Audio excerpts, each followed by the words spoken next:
Bismillahirrahmanirrahim. Assalamualaikum warahmatullahi wabarakatuh. Perkenalkan, nama saya Nelly Irmawati dari Prodi Pendidikan Bahasa Arab, Institut Agama Islam Nurul Hakim, Kediri, Lombok Barat, NTB.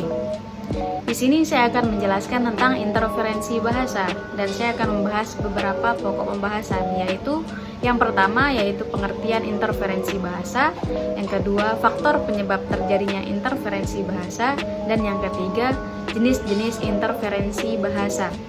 Baiklah, mari kita ke pembahasan pertama yaitu pengertian interferensi bahasa. Di sini saya mengambil pendapat dua ahli bahasa yaitu Becker dan Bhatia. Becker berpendapat bahwa fenomena interferensi bahasa dapat dijumpai pada individu yang memiliki kemampuan lebih dari satu bahasa atau biasa disebut dengan bilingual.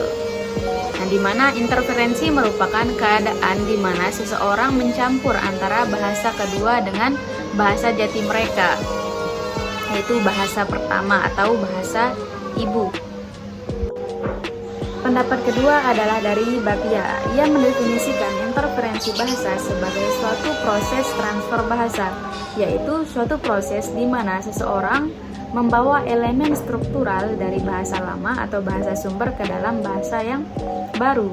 Nah, dari dua pendapat ini dapat kita simpulkan bahwa interferensi bahasa adalah suatu keadaan di mana seseorang mengambil unsur dari bahasa pertama kemudian dimasukkan sebagai pelengkap ketika menggunakan bahasa kedua.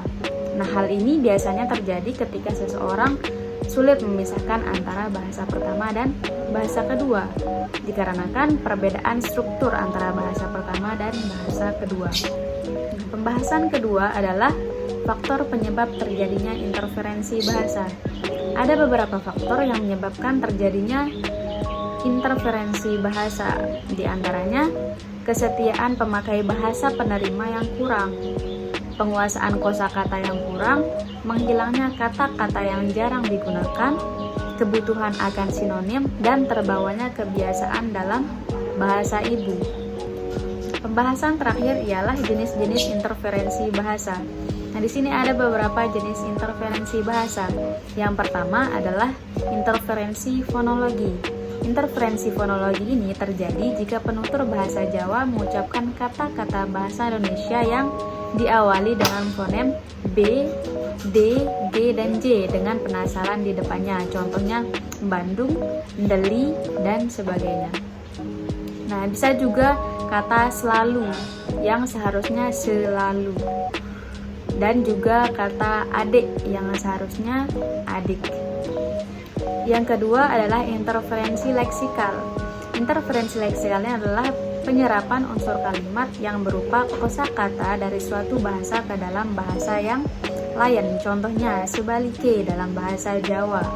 Itu ditambahkan balik, ditambahkan dengan se dan e. Se di depannya dan e di belakangnya. Berasal dari sebaliknya. Selanjutnya, yang ketiga adalah interferensi morfologi. Nah, interferensi morfologi ini terjadi apabila pembentukan kata suatu bahasa menyerap afiks-afiks bahasa lain. Contohnya, seperti kepukul yang seharusnya terpukul, dan ketiduran yang seharusnya tertidur, dan lain sebagainya. Yang keempat adalah interferensi sintaksis. Nah, penyimpangan struktur yang ini terjadi ketika di dalam diri penutur terjadi kontak bahasa antara bahasa yang sedang diucapkan dengan bahasa lain yang dikuasainya. Nah, contohnya teman-temanku semakin gokil aja.